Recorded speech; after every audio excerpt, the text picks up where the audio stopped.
अस्सलाम वालेकुम नाज़रीन, प्रोग्राम एग्री बिज़नेस के साथ मैं हूं आपका मेज़बान डॉक्टर अमजद बुखारी। नाज़रीन, आज हम ज़राअत की मजमूई सूरत हाल पर बात करेंगे।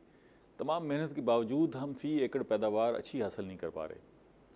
पानी की कमी है, बीज अच्छे दस्तयाब नहीं, अद्वियात ज़रूरी अद्वियात हम ज़ायद इस्तेमाल कर रहे हैं, बग़ैर सोचे समझे इस्तेमाल कर रहे हैं, खादों का इस्तेमाल भी हम गैर मुतवाज़न कर रहे हैं। लेकिन इन सारी मामलात को समझने के लिए, जानने के लिए और आपकी आगाही के लिए बहुत सारे इदारे भी मौजूद हैं। क्या वो जो आगाही हमें दे रहे हैं वो हमारे किसान तक पहुंच रही है? अगर पहुंच रही है तो फिर किसान आगे क्यों नहीं बढ़ रहा? ज़राअत पीछे क्यों जा रही है? दुनिया में कामयाब मॉडल हैं, हम उनको फॉलो क्यों नहीं कर रहे? इन सारी बातों पर हम गुफ्तगू करेंगे और तजिया लेंगे अपने तजियाकारों से। मैं आपको बता दूँ कि हमारे साथ जो स्टूडियोज़ में मेहमान मौजूद हैं वो उनमें से पहले मेहमान हैं मुनीर शाहीन साहब। आप ज़रई तजियाकार हैं और उनके साथ हमारे दूसरे मेहमान एक ज़रई काश्तकार हैं और तरक्की पसंद काश्तकार हैं, मॉडर्न टेक्नोलॉजी को अडॉप्ट कर रहे हैं, मलिक नदीम अवान साहब। आप दोनों हज़रात का बेहद शुक्रिया, आप तशरीफ़ लाए। मुनीर शाहीन साहब, वैसे अब तो हम सुनने में आ रहा है, लोग कहते हैं कि जी काश्तकारी जो है ना वो घाटे का सौदा हो गया है और अब बेहतर ये है कि काश्तकारी ना की जाए, ज़राअत की बजाय को और काम कर लिया जाए। आप तो तजियाकार इस फ़िक्रे से मुत्तफ़िक हैं या आप समझते हैं कि नहीं यार इसको छोड़ेंगे तो मुल्क का भी नुकसान होगा और लोगों का अपना भी नुकसान होगा? आपकी राय क्या है इस बारे में? हाँ, देखें जी डॉक्टर साहब, पाकिस्तान की जो एग्रीकल्चर है ये पाकिस्तान की फूड सिक्योरिटी है। ठीक है, इसमें तो कोई दूसरी राय नहीं है, इसमें खुराक कोई आनी दूसरी है, राय इधर से ही नहीं है। आनी है, बिल्कुल ठीक है। और दुनिया में इस वक्त फूड सिक्योरिटी बड़ा इशू है। हाँ जी, तो इस वक्त पूरी दुनिया ग़िज़ाई किल्लत का शिकार हो रही है। तो ऐसे हालात में ये सोचना कि पाकिस्तान की ज़राअत को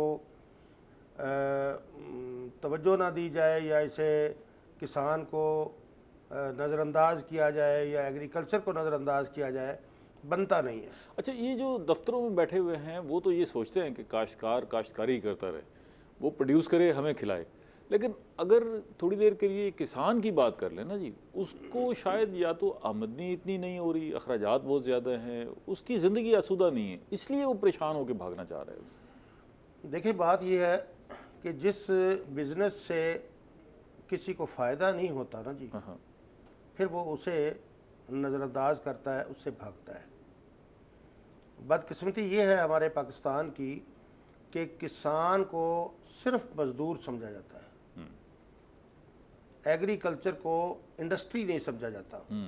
उसकी ज़मीन को उसको इंडस्ट्री समझा जाता है कि ये इसकी फैक्ट्री है या ये इसकी ज़मीन है। हमारे साथ किसान मौजूद हैं, काश्तकार मौजूद हैं, मलिक नदीम साहब, उनसे पूछ लेते हैं। पहले तो मलिक साहब ये बताएं कि आपका इलाका कौन सा है जहाँ आप काश्त करते हैं? जी, मेरा इलाका कबीरवाला है जी, यहाँ से कोई 15-20। तो आप मुतमईन हैं भाई मैं किसान हूँ, काश्तकारी करता हूँ, ठीक है, या सोचते हैं कभी कभी कि यार इस काम को छोड़ के कोई और कारोबार कर लें? नहीं, कभी कभी नहीं, डेली सोचते हैं कि इसको ख़त्म करें, कोई कॉलोनी बना दूँ अपने रकबे में जी। फिर सोचते हैं कि नहीं, वालिद दादा ने दी है जी और इसको अगली जनरेशन तक शिफ्ट कर दूँ। सोचने की वजह क्या है? यही जो हम जिक्र कर रहे हैं। वजह यही है कि इसका जमा तफरीक, एक फसल बहुत अच्छी हो जाती है ज़मींदार की, से कपास अच्छी हो गई, फिर गंदम कम हो गई, इसी तरीके से रेट हमारी चीज़ हमारी होती है, उसके रेट जो है गवर्नमेंट फिक्स करती है या इंडस्ट्रियलिस्ट फिक्स करते हैं, टेक्सटाइल वाले फिक्स करते हैं, तो ये तो ज्यादती है। अच्छा देखिए, खुराक की तो बड़ी ज़रूरत है,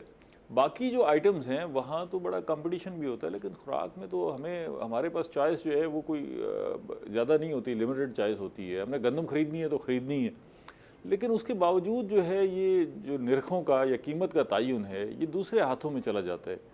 इस पे आप क्या समझते हैं कि मैकेनिज़्म बदलना चाहिए, ये अख्तियार काश्तकार को मिलना चाहिए, क्या होना क्या चाहिए? सोच तो होगी। सर, मैं ये समझता हूँ, बीइंग काश्तकार, शायद मेरे साथ दूसरे लोग मुतफिक ना हों कि हमारी अगर गंदम होनी चाहिए 80-90 मन जिस तरह चाइना की होती है, रेट हमें और कम दे दें। आप रेट ना बढ़ाएं लेकिन कम दे दें, लेकिन फ़ी एकड़ वो कौन बढ़ाएगा? हमें गाइडलाइन दें। अगर अच्छा, वो बढ़ानी तो मलिक साहब आपने खुद है। नहीं, बिल्कुल, हम तो वो जिम्मेदार हैं जी कि जब कपास पे मुझे याद है कि जिम्मेदार अपना जेवर बेच के ऊपर लगा देते थे, लेकिन जब आप उनको 2 नंबर पेस्टिसाइड्स देंगे सर, जब उनको रेट बीज- उनकी फसल बीज का जो कम है वो देंगे, जाली होगा, बीज सबसिडी जाली होगा। होगा तो जिम्मेदार तो मर गया ना बेचारा जी। तो इसमें आप समझते हैं कि हुकूमत जिम्मेदार है, उसने कोताही की है? नो डाउट जी, गवर्नमेंट जो है कम से कम जिम्मेदार। जापान में अगर आलू ज़्यादा हो गए उन्होंने समुद्र में फेंक दिया, लेकिन उस अपने जिम्मेदार को उन्होंने रेट पूरा दे दिया। हमारी सिक्योरिटी होनी चाहिए, इंश्योर्ड होनी चाहिए कि जिम्मेदार की अगर फसल ज़्यादा हो जाए वो रुल नहीं जाना चाहिए, उसको आग नहीं लगानी मतलब चाहिए, उसकी हालत इतनी ना पहुंच जाए कि वो अगली फसल काश्त करने के काबिल भी ना काबल हो। नहीं रहता जी। ठीक है, ये मतलब मुनीर शाहीन साहब से पूछते हैं, तजियाकार हैं जी, ये आप इस पर ज़रा तजिया दें जी। ये सूरत हाल जो है, हर शुबा वो कहता है कि जी हमें हुकूमत तहफ़्फ़ुज़ दे। अब हुकूमत किधर किधर तहफ़्फ़ुज़ दे? इंडस्ट्री भी तहफ़्फ़ुज़ मांगती है, काश्तकार भी तहफ़्फ़ुज़ मांगता है, और भी कारोबारी सारे कहते हैं जी हुकूमत तहफ़्फ़ुज़ दे, सब्सिडी दे। कैसे निज़ाम चले?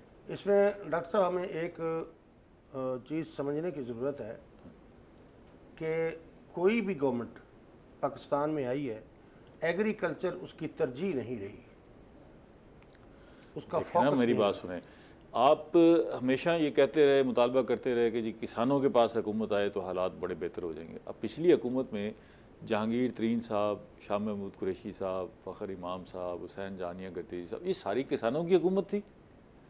अब आप क्या मतलब चाहते हैं कि जी और कहाँ से लाएं? ये सारे तरक्की पसंद और बड़े काश्तकार थे, इनकी हुकूमत थी। अगर इनके दौर में अगर तब्दीली नहीं आ सकती, बेहतरी नहीं आ सकती, तो फिर कैसे कभी भी पाकिस्तान की एग्रीकल्चर जो है ना जी, हाँ, हाँ, वो जो लैंड लॉर्ड है हाँ, वो उसकी हुकूमत में कभी भी वो पनप नहीं सकती, वो ग्रोथ नहीं कर सकती।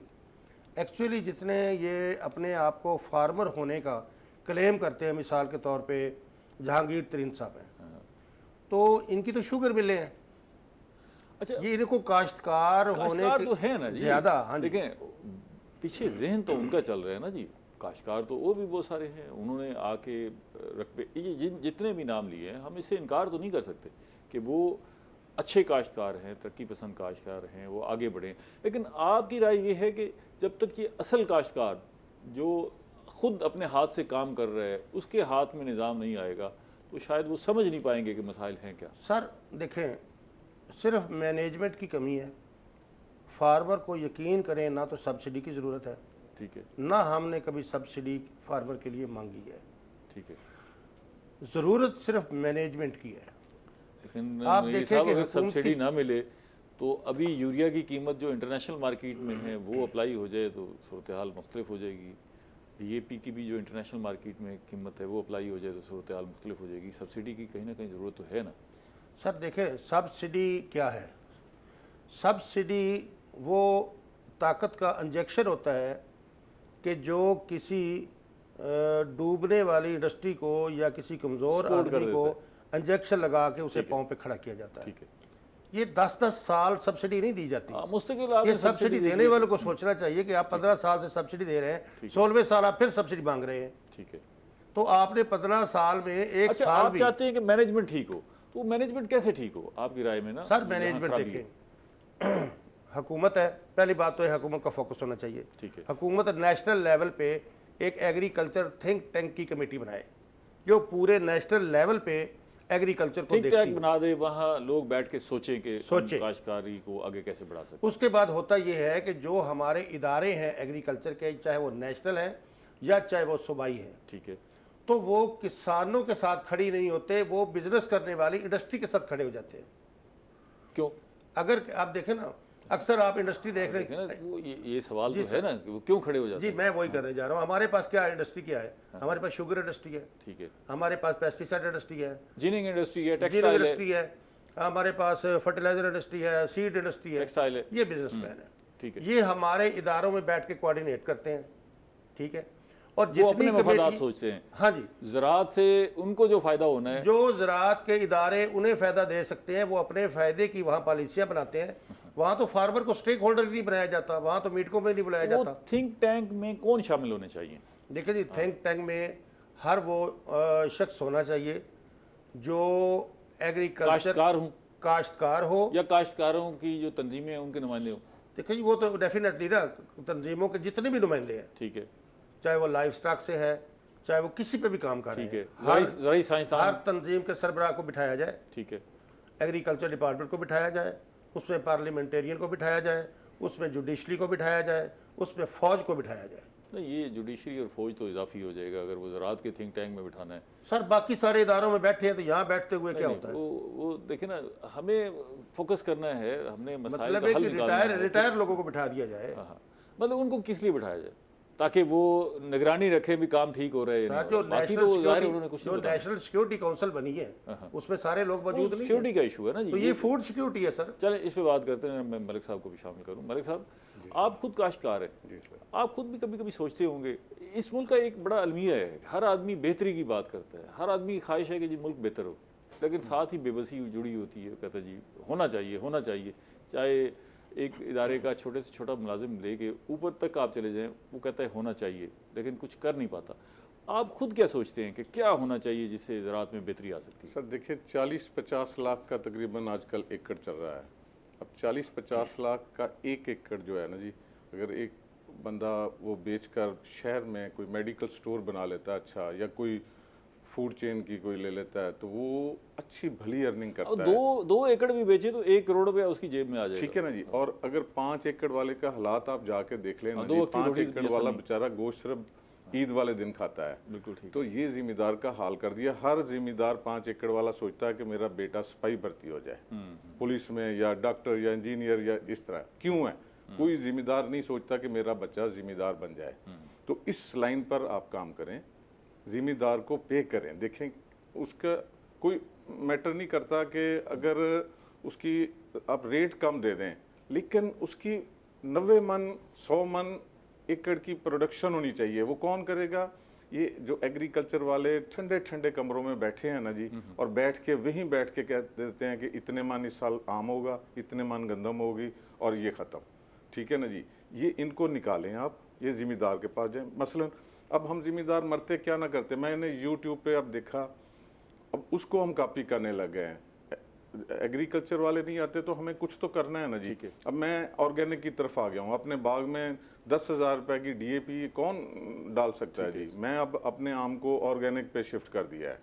ठीक है ना, बिल्कुल। वो आसिफ पचौता साहब, आसिफ रशीद साहब, उनके फार्मूले पे हम चले गए हैं कि कोई इनपुट्स नहीं देने हमने, उसको बिल्कुल ऐसे नेचुरल। रिजल्ट्स क्या रहे? सर लोग आकर देख रहे हैं मेरे बाग में। इस साल आम की कहीं पैदावार ये अब अच्छी आपने नहीं है। खुद सोचा, वरना कहीं से गाइडलाइन नहीं है। यस, ये देखिए, इस तरह की गाइडलाइंस आप दें, वरना यूट्यूब पे गलत भी चीज़ें आ रही हैं, खामखा लोग फॉलो करते हैं। लेकिन सोशल मीडिया पर बहुत सारे इन्फॉर्मेशन आपके पास मौजूद है जिसको आप इस्तेमाल करके अपने हक में बेहतरी ला सकते हैं। इस पे मजीद बात करते हैं। चाइना से ले लें आप। ब्रेक ले लें, एक छोटी सी ब्रेक भी बड़ी right, जरूरी है जी। right, नाज़रीन, ठीक। मिलते हैं एक छोटी सी ब्रेक के बाद।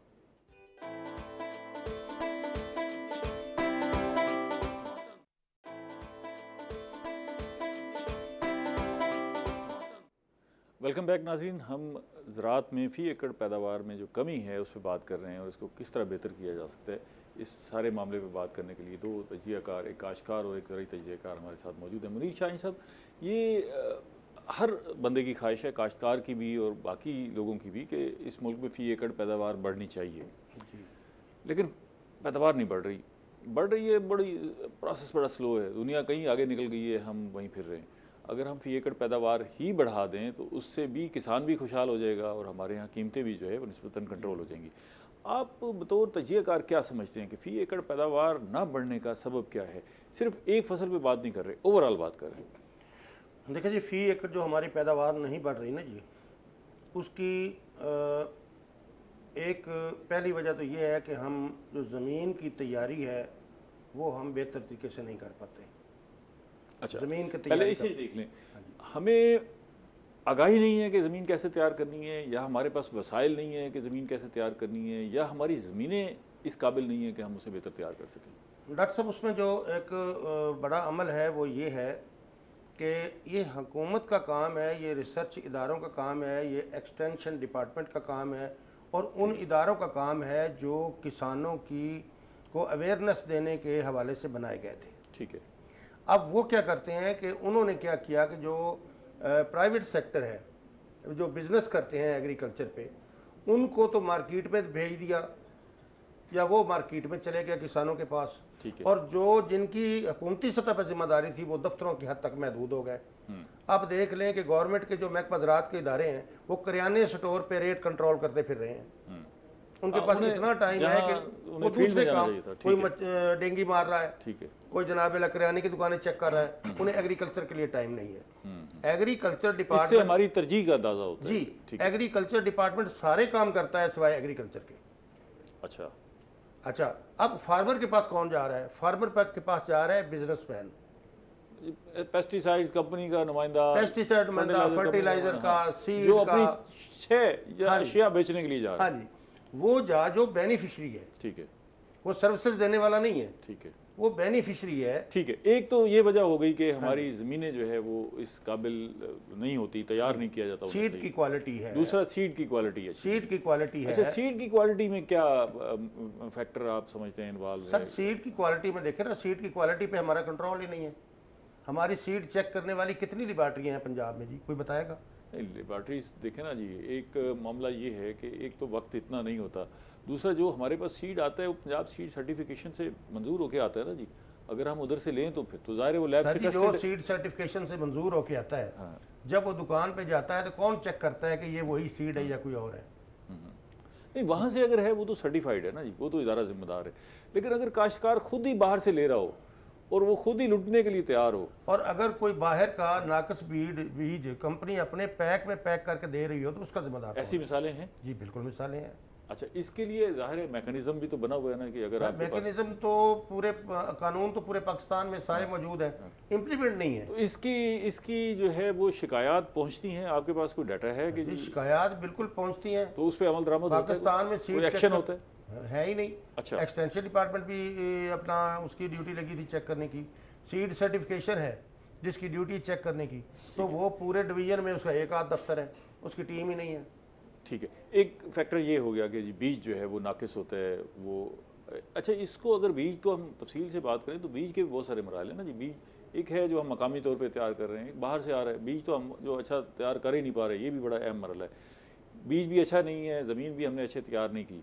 अब अगला मरहला आ गया फ़ी एकड़ पैदावार कम होने की जो वजूहात हम देख रहे हैं, तो अगला मरहला क्या पानी की फराहमी है? अगला मरहला आता है जी प्लांट प्रोटेक्शन का, ठीक है, कि हम अपनी क्रॉप को तहफ़्फ़ुज़ कैसे देते हैं नुकसानदेह कीड़ों से या मौसम से। ठीक है। तो हमारा उसमें ये जिक्र करना ज़रूरी है कि जो हमारा क्वारंटीन डिपार्टमेंट है, जो बाहर से हमारे ये सीड आते हैं इंपोर्ट होके, उसके साथ बीमारियां भी आती हैं। हमारा क्वारंटीन डिपार्टमेंट बिल्कुल फ़ारग होया पड़ा है। वहाँ से जितनी ये अमेरिकन सुंडी की बीमारी तो नहीं है, ठीक है, ये जो फॉल आर्मी वर्म जो इस वक्त अपना मकई को नुकसान दे रही है, हमारी तो नहीं है। ठीक है। एक वजह ये भी हो गई कि हम जो इम्पोर्टेड बीज मंगवा रहे हैं उनके साथ बीमारियां आती भी आ हैं, रही फिर उनका कंट्रोल केमिकल अंदाज से करने की कोशिश करते हैं और फिर उसका फैलाव बढ़ जाता है और फ़ी एकड़ देखिए जी, पैदावार में आज तक हमने जो किया है ना वो ये किया है कि एक हमने बाहर से बीमारियां इंपोर्ट की हैं, दूसरा हमने उन बीमारियों को कीड़ों को कंट्रोल करने के लिए पेस्टिसाइड इंपोर्ट किया है। ठीक है। ठीक है, खादें जो हैं वो हम जो हमारी ज़मीनों को ज़रूरत है मतलूबा, वो हम फराहम कर रहे हैं या वहाँ भी ख़राबी है?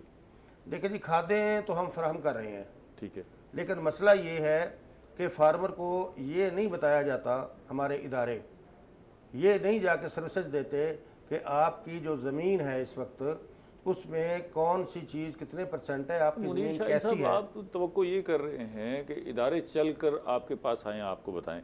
अब फार्मर के पास ये भी तो सहूलत है ना कि वो टेस्टिंग लैब में जाके अपनी ज़मीन का टेस्ट करवा सकता है, वहाँ से रिपोर्ट मिल सकती है और उसे पता लग जाएगा कि जी मैंने ज़मीन में क्या डालना है, क्या नहीं डालना, कितनी मिकदार में डालना है। डॉक्टर साहब, सबसे पहले जो चीज़ होती है ना वो होती है अवेयरनेस, ठीक है, कि आप फार्मर को इतना गाइड करें, इतना उसको कायल करें कि वो इस चीज़ की अहमियत जानने लग जाए कि ज़मीन का तज्जिया करवाना ज़रूरी है। पहले ये स्टेप तो लें। वो क्यों नहीं करवाता उसको? मतलब जी, अभी तो मैं फार्मर मलिक को- साहब से पूछा था, मलिक साहब ये तो बड़ी अहम मामला है ना जी। ज़मीन का आप तजिया करवाते हैं तो ये ऐसे ही है जब बंदा अपनी टेस्ट वेस्ट करवा लेता है, पता लग जाता है भी कौन सी बीमारी है, किस तरह क्या इलाज करना है, कोई विटामिन शाइटामिन की कमी है तो वो ले ले, कैल्शियम की कमी है दूध पी ले। तो हम अपनी ज़मीनों का तजिया क्यों नहीं कराते? काश्तकार क्यों पीछे हटता है? सर, आपके सवाल में तकरीबन आपने जवाब दे दिया कि बंदा अपने टेस्ट करवाता है। हम कहाँ टेस्ट अपने रेगुलरली करवाते हैं कि जो हर 6 महीने बाद, हर साल बाद, और उसके ऊपर कहाँ हम अपना वेट को और विटामिन्स मिनरल्स कहाँ हम पूरी करते हैं, ये कुजा के ये जिम्मेदार है। जो लेकिन यहाँ अपनी ज़ात के लिए परेशानियां और दुश्वारियां हैं वही इधर है। ये मैंने वैसे 2-3 दफ़ा करवाए हैं, लेकिन एक्चुअली तो ईयरली करवाना चाहिए जी। ठीक है, हर फसल के लिए अपना तो आप अपना क्यों नहीं होता है। करवाते? उसकी फीस भी इतनी ज़्यादा नहीं है। नो डाउट, नो डाउट जी। ये मुनीर भाई की बात से मैं बिल्कुल इत्तेफाक करता हूँ कि काश्तकारों को आगाही थोड़ी सी कम है कि ये बहुत ज़रूरी चीज़ है। नंबर 1, नंबर 2 ये कि इनपुट्स ही सर इतने महंगे हैं कि अगर हम करवा लें चेक, वो कहें ये इतनी इतनी चीज़ें काम है, तो वही हम जो पुराना चल रहा है कि 2 बोरे DAP, 2 यूरिया, 1 पोटाश, बस वही फार्मूला कर देते हैं। हालांकि जब हो सकता है कहीं यूरिया ज़्यादा ज़रूरत हो, पोटाश कम ज़रूरत हो, नो डाउट, DAP नो कम ज़्यादा ये ज़रूरत हो। यहाँ थोड़ी सी आ जाती कोताही है ना यहाँ काश्तकार की। कोताही है अच्छा, हमारी। ये एक अजीब कल्चर है इस मुल्क का। ये आपके लिए नहीं बात कर रहा, ओवरऑल हर आदमी इंतज़ार करता है कि कोई आए हमें सुधारे, कोई आके हमें ठीक करे। हुकूमत आए, वो डंडा लेके आए हमें ठीक करे, हुकूमत आए हमें आगाही दे। हालांकि इतना तो मेरे ख्याल है हर काश्तकार को पता है कि अगर मैं अपनी ज़मीन का तजिया करवाऊंगा तो उसका मुझे फ़ायदा होगा, और 2 रुपए की फ़ीस से तजिया हो जाएगा। सर आपके प्रोग्राम के तवज्जो से ये मैं कहता हूँ, देखें उशर बड़े बड़े जो ज़िम्मेदार उनसे भी कई बार कोताही हो जाती है, उशर प्रॉपर नहीं निकालते। ठीक है, उशर के लिए ना जी एक आगाही दे दें कि आप हर एकड़ में कोई अगर 10 एकड़ का है तो 10 मरले सिर्फ सब्ज़ी काश्त कर ले, और वो गरीबों को वो 10 मरले सब्ज़ी सर ना सिर्फ आपके लिए, वो मूलियाँ, गाजरें और लटन पटन जो बाकी पालक शालक है, इर्द-गिर्द के लोगों को इर्द गिर्द के कम से कम 100 घरों के लिए काफ़ी इस पे होती बात है। करते हैं। लेकिन हम पहले ज़रा बात कर रहे थे कि फ़ी एकड़ पैदावार में कमी के असबाब ना, तो हमने देखा कि जी हम अपनी ज़मीन की तैयारी में कोताही करते हैं। जी ठीक है फिर हमारे पास बीज जो है वो मयारी दस्तयाब नहीं होता। जी, बिल्कुल फिर हमारे ज़रूरी अद्वियात जो है वो हम उसको दरेग इस्तेमाल करते हैं बगैर सोचे समझे, और उसी कंपनी जो दवाई बेच रही होती है उसकी रिकमेंडेशन पे इस्तेमाल कर लेते हैं। इसके अलावा आपके ज़हन में और क्या मसाइल हैं जिसकी वजह से हम फ़ी एकड़ पैदावार आगे नहीं बढ़ा पा रहे? सर इनपुट्स थोड़े से सस्ते होने चाहिए जी। इनपुट्स बहुत ज़्यादा महंगे हैं, उसके ऊपर इनपुट्स में देखें ना जी, जितना सस्ता पानी पाकिस्तान में नहरी पानी फराम किया जा रहा है शायद दुनिया में कहीं नहीं होगा। सर आप इंडिया के साथ कंपैरिजन कर लें, 5 रुपए आता है उनका बिल। वो ट्यूबवेल का पानी, लेकिन नहरी पानी तो हम तो सस्ता हमारे जिम्मेदार को क्यों नहीं देते आप? वही हमारे साथ ही है ना जी। ठीक है, हमारा दुश्मन है, लेकिन दुश्मन की भी कई बात आपको आप अच्छी फॉलो करें, अगर फॉलो अच्छी कर बात है लेनी तो फॉलो चाहिए। तो आप इनपुट पानी आप में सस्ता कर दें, ट्यूबवेल का बिल कम करें, जिम्मेदार की जान निकल जाती है जब वो ट्यूबवेल का बिल देता है। नंबर 1।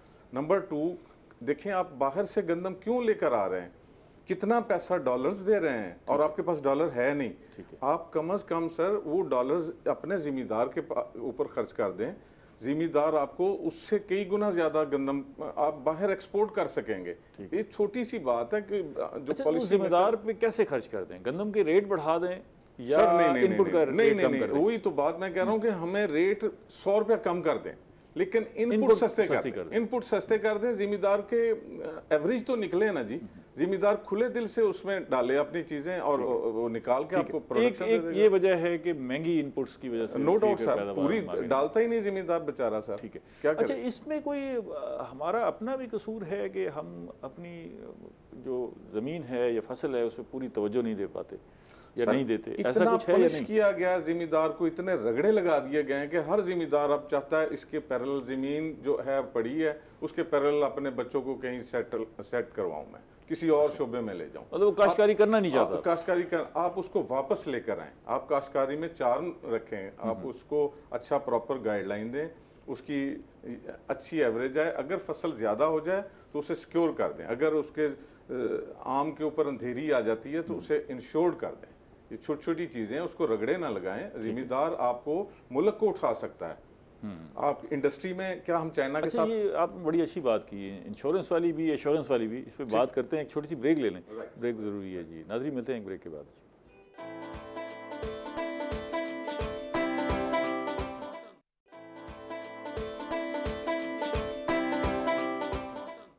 वेलकम बैक नाज़रीन, हम ज़राअत पर बात कर रहे हैं और इसमें ख़ास तौर पे देख रहे हैं कि हमारी फ़ी एकड़ पैदावार क्यों कम है। मुनीर शाहीन साहब, ये पहलू तो हम डिस्कस कर रहे हैं कि ये वजूहात हैं, इसमें कोई मॉडर्न टेक्नोलॉजी जो है ज़राअत में, ज़रूरी मशीनरी की जो जिद्दत है उसमें भी हम बड़ा पीछे हैं। सिर्फ ट्रैक्टर को समझते हैं कि जी हम मैकेनाइजेशन की तरफ चले गए, तो ये भी एक सबब है कि हम फ़ी एकड़ पैदावार में बहुत पीछे हैं। देखिए जी, एक है लफ्ज़ फ़ी एकड़ पैदावार में इजाफा करना, ठीक है। एक पहलू है इसका कि ऐसी फसल पैदा करना, ऐसी फसल तैयार करना जो किसान को आम फसल की निस्बत ज़्यादा फ़ायदा दे। वो कैसे? वो इस तरह है जी कि मैं कहता हूँ कि जो पाकिस्तान में मोस्टली फार्मर है ना, खुसूसन पंजाब के, ठीक है। ये 90% छोटा फार्मर है, एक मुरब्बे से छोटा फार्मर है। ठीक है। हम छोटे फार्मर की बात करते हैं, बड़े फार्मर को हमारी ज़रूरत नहीं है। अब सही उसके पास कुशन है, हौसला भी है, संभाल लेता है। ठीक है, हमारी सर्विसेज की वो माशाल्लाह, मतलब वो ठीक है। छोटे फार्मर को हमारी ज़रूरत है। ठीक है। तो हम कहते हैं कि छोटा फार्मर जिसके पास 7 एकड़ है, 10 एकड़ है, 5 एकड़ है, वो जो बड़ी क्रॉप है वो ना लगाए। अच्छा। वो कपास ना लगाए, उस पर गंदम ना लगाए, उसके ऊपर गन्ना ना लगाए। छोटा फार्मर छोटी क्रॉप लगाए, उसमें लहसुन लगाए। भी पता नहीं लगता ना जी, वो मलिक साहब की बात ठीक है, पता लगता है कि अचानक टमाटर या तो 200 रुपये किलो बिक रहा होता है या 5 रुपये किलो पे आ जाता है। हाँ जी। अब वो छोटी क्रॉप उसने लगाई है, अब जो भिंडी के साथ हाल हुआ है, आलू के साथ हाल हुआ नहीं है, सर, तो कहीं भी नहीं खड़ा होता। जो छोटी फसलें हैं ना, हाँ हाँ, बहुत सारी ऐसी फसलें हैं जो बहुत ज़्यादा मुनाफा देती हैं, जैसे लहसुन हो गया। तो हमारा जो देसी लहसुन है वो अब चाइना से जो लहसुन आता है उसके मुकाबले में कहीं नहीं है। लेकिन सर वो खरीदना नहीं चाहते ये वो देसी लहसुन। आपको दूसरी फसलों की निस्बत फिर भी बहुत ज़्यादा फ़ायदा दे जाता है। अच्छा। और बहुत सारी फसलें हैं जो छोटी फसलें हैं जो मेडिसन प्लांट है। ये काश्तकार को पता है इन फसलों का कि अगर मैं उनको इस तरफ अवेयरनेस नहीं है, वो मजबूरन अवेयरनेस या तो गंदम लगाता है या फिर उनको पता कपास। नहीं कि हमारी इस ज़मीन में ये कौन सा मेडिसन प्लांट जो है या अद्वियाती पौधा जो है वो लग सकता है, ये बताना पड़ता है।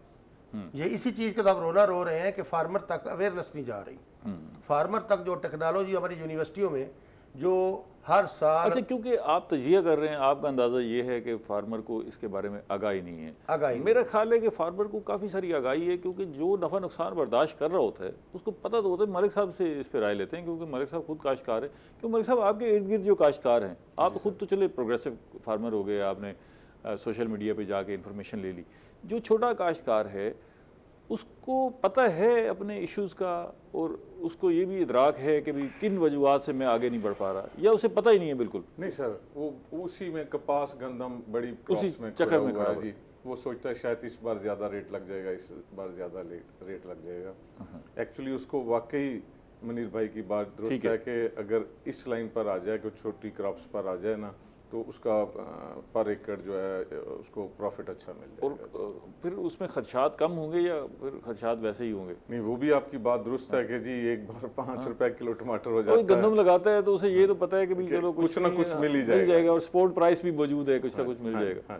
और कपास लगाता है तो अब तो कपास का रेट भी अच्छा हो गया। एक्चुअली जिम्मेदारे को मल्टीपल बिजनेस बना देना चाहिए। उसमें आपकी डेयरी भी आ जाती है जी, लाइफ स्टॉक भी आ जाता है जी। कोई अगर जिम्मेदार के नज़दीक आबादी हो तो उसे कोई छोटी सी चक्की लगा ले जी। तो कोई चीज़ एक अगर कमी आती है सिर्फ तो एक चीज़ पे फोकस ना करें, ताकि अगर खुदा ना खास्ता वहाँ को नुकसान हो तो दूसरा। इससे मुनीर साहब ये बताएं कि एक तो ये सारे हमने फैक्टर देखे, लेकिन एक बड़ा फैक्टर हमारे पास पानी की कमी की सूरत में आ रहा है, और उसमें मौसमियाती तब्दीली का बड़ा अमल दखल है। ठीक है, क्लाइमेटिक चेंजेस हो रही हैं और कोई पता नहीं है कि आइंदा आने वाले दिनों में हीट वेव क्या शक्ल अख्तियार करती है। पानी जो दस्तियाब है ये भी होता है, नहीं होता, अचानक फ्लडिंग हो जाती है, फिर पता लगता है कि पानी की स्कैर्सिटी है। तो इस सारी सूरत हाल को आप कैसे देख रहे हैं? देखिए सर, सबसे पहले तो हमें जो पानी का स्टेटस है पाकिस्तान में उसे देखना पड़ेगा। हमारे पाकिस्तान में जो हमें पानी दस्तियाब होता है उसके 4 सोर्सेज हैं। एक सोर्स है हमारा नरम बर्फ़ का, ठीक है, जो बर्फ हर साल पिघलती है और वो पिघलती है। ठीक है। दूसरा है ग्लेशियर का, जो पहाड़ है हमारे, ठीक है, सख्त बर्फ़ के, वो पिघलते हैं। वहाँ बारिश होती है। हाँ ठीक है, वो टेम्परेचर से भी पिघलते हैं। ठीक है। जो तीसरा है वो हमारा है बारिशें। चौथा है हमारा ज़ेरे ज़मीन जो पानी है। ये हमें 4 सोर्स अवेलेबल है। जो ज़मीन का पानी है वो हम महफूज रखने की कोशिश करते हैं कि उसे कम अज़ कम इस्तेमाल किया जाए। एग्रीकल्चर के लिए जो हमारा जितना पानी अवेलेबल है हमारे पाकिस्तान में, उसका जो एग्रीकल्चर का यूज़ है वो उसका 85% है टोटल पानी का। अच्छा, 85% पानी एग्रीकल्चर में आपका एग्रीकल्चर का यूज़ है। उसमें कोई 7-8% पानी जो है वो हमारी इंडस्ट्री का यूज़ है। उसमें कुछ पानी हमारा जो पीने का, मतलब 15% हम इंडस्ट्री लगा लें, पानी का पीने का लगा लें, बाकी डोमेस्टिक होगा। बाकी हमारा एग्रीकल्चर को चला जाता है। ठीक है। तो अब ये देखें कि पाकिस्तान में हम एक 5 मरले का डॉक्टर साहब घर भी बनाते हैं ना, तो उसके ऊपर पानी की हम टैंकी रखते हैं स्टोरेज के लिए कि अगर हमारे पास बिजली ना हो तो हम ये पानी इतना स्टोर हो करके कि रख लें। घर का एक दिन का गुजारा हमारी बदकिस्मती है कि पाकिस्तान पूरा मुल्क चला रहे हैं, हमारे पास डैम नहीं है। जाए नहीं। और पाकिस्तान में काला बाग डैम जैसे हमें 6 डैम चाहिए जो हमारे मानसून की बारिशें आती हैं, 2 तो बन रहे हैं ना जी, हमारे पानी, हाँ जी, दयामीर पर और मोहम्मद पर काम जी, जारी है। जब पानी आता है तो जो हमारी ज़मीन जो रिचार्ज कर देती है, ज़मीन में चला जाता है या फसलों में चला जाता है, हमारा नालियों में चला जाता है, नहरों में चला जाता है, जो हमारा ज़ाय होके समंदर में जाता है वो समंदर में ना जाने दें, वो हम स्टोर कर लें इसको इस्तेमाल उस करें वक्त के लिए वक्त जब जब अपना खुश्की का वक्त हो, जब बारिश नहीं आती, जब पानी नहीं होता, तो हम वो छोटे छोटे दोनों फायदे होंगे। एक तो ज़राअत के लिए पानी दस्तियाब होगा, बिजली भी हमें सस्ती दस्तियाब होगी, दोनों और फायदे। दूसरा लेकिन पानी इसमें रिचार्ज होता रहता है, ज़मीन का पानी पूरा होता है। इसमें एक पहलू ये भी है कि आपने कहा कि जी बड़े डैम बनाने चाहिए, 6 बड़े डैम कम से कम इसके लेवल के चाहिए। छोटे डैम्स भी जो है उनकी भी बड़ी गुंजाइश मौजूद है, जहाँ जहाँ होनी चाहिए, छोटे भी होने चाहिए, वहाँ से भी जो है ज़राअत में बेहतरी आ सकती हाँ है। जी। मलिक साहब, आपने ना 2 बड़ी अहम बातें की हैं। एक तो ये आप चाहते हैं कि फसलों की जो कीमत है उसकी एश्योरेंस मिलनी चाहिए और आपकी फसल की इंश्योरेंस होनी चाहिए।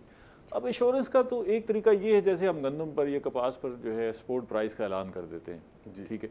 अब अगर हर फसल पे इस तरह स्पोर्ट प्राइस का ऐलान किया जाए तो ये मैकेनिज्म बड़ा मुश्किल हो जाएगा, हुकूमत तो फंस जाएगी। ये इसी काम में लगी रहे, हुकूमत बस खरीद रही है और बेच रही है। नहीं सर, इसमें प्राइवेट सेक्टर को इन्वॉल्व करें ना जी। मसलन इस बार आम के ऊपर हीट वेव आ गई है जी।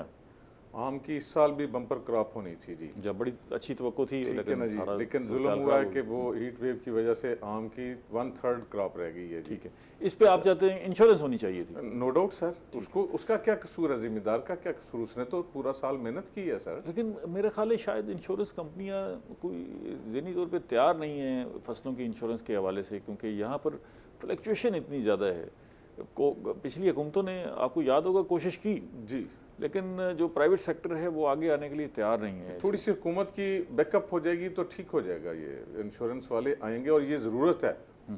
ठीक है जी, ठीक है। हाँ। तो वैसे आपने कहीं स्टडी किया ये इंश्योरेंस का मॉडल दुनिया में कहीं इस्तेमाल होता है बड़ी भरपूर अंदाज से, या ऐसा नहीं, इस पे मेरी कोई अच्छा, ये जो एश्योरेंस वाली बात है कि जी फसल की कीमत मुकर्रर की जाए। हाँ जी, तो आप ये चाहते हैं कि हर फसल की कीमत मुकर्रर कर दी जाए, टमाटर की भी, भिंडी की भी, आलू की भी, शलजम की, सारी फसलों की कीमत मुकर्रर कर दें, या फिर ओपन छोड़ दें, गंदम को भी ओपन छोड़ दें, गन्ने को भी ओपन छोड़ दें। ठीक है, वो हमारे यहाँ तो फिर माफियाज हैं, वो तो आप सुबह गंदम को ओपन छोड़ें, हाँ जी, तो तीसरे दिन आपको पूरी मार्केट में कहीं गंदम ये भी तो है कि सर वो फिर हमारी 4000 रुपये मन भी गंदम बिकेगी, ये भी देख लीजिएगा। ठीक है ना जी, ये भी है ना जी। फिर क्या होगा जी, फिर जिम्मेदार ऊपर भी चला जाएगा। लेकिन अगर आपने जिम्मेदार को कम रेट देना है तो फिर उसको कम से कम घाटा तो ना पड़ने देना जी, उसकी कम से कम उसको जिंदा तो रखे ना जी। वो ये तो ना करे कि ज़मीन अपनी बेच के कोई और बिजनेस में चला जाए। इस पर से देखिए सर, ज़रूरी मुल्क होने के बावजूद हम इंपोर्ट कर रहे हैं गंदम, ये हमारे लिए लम्हा फिक्रिया है।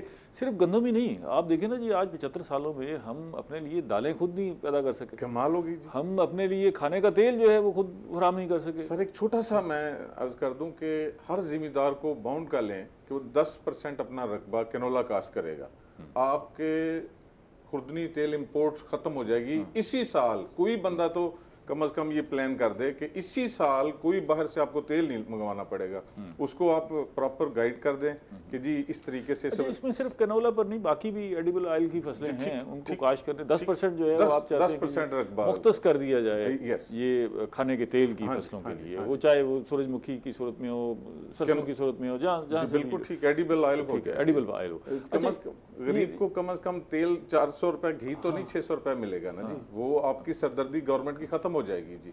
और इसको आप फौरी तौर पर पटवारी, डीसी, कमिश्नर के जरिए इंप्लीमेंट करवा सकते हैं।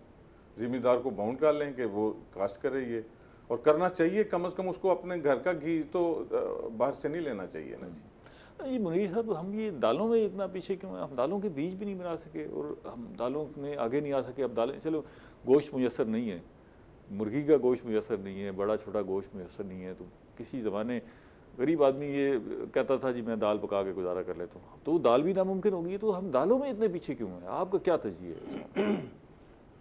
देखिए सर, सीड के हवाले से पाकिस्तान जो सीड वैरायटियाँ तैयार करता है उसकी निस्बत जो इंडिया है वो बहुत ज़्यादा आगे है।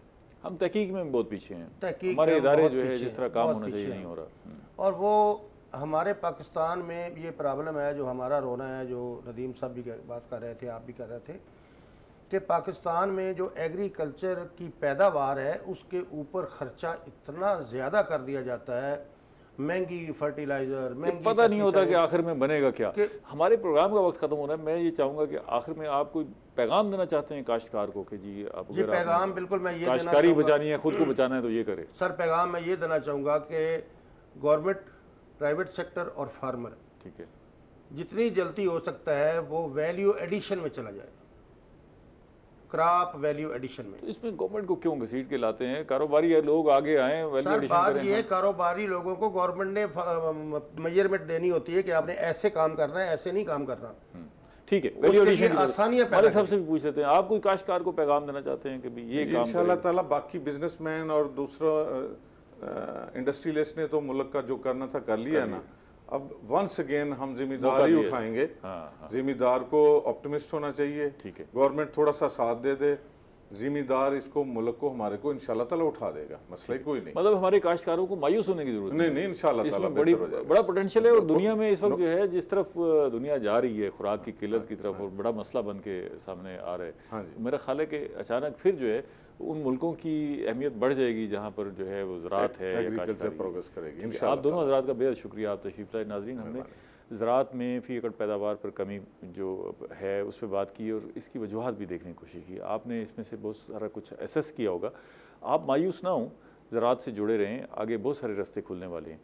दुनिया में फूड सिक्योरिटी एक बड़ा इशू बनकर उभर रहा है, और अल्लाह का शुक्र है कि पाकिस्तान एक ज़राई मुल्क है जिसके पास पूरा स्ट्रक्चर मौजूद है। सिर्फ थोड़ी सी तवज्जो की ज़रूरत है। आप खुद भी तवज्जो करें, हुकूमत की तरफ देखें और इंतज़ार न करें।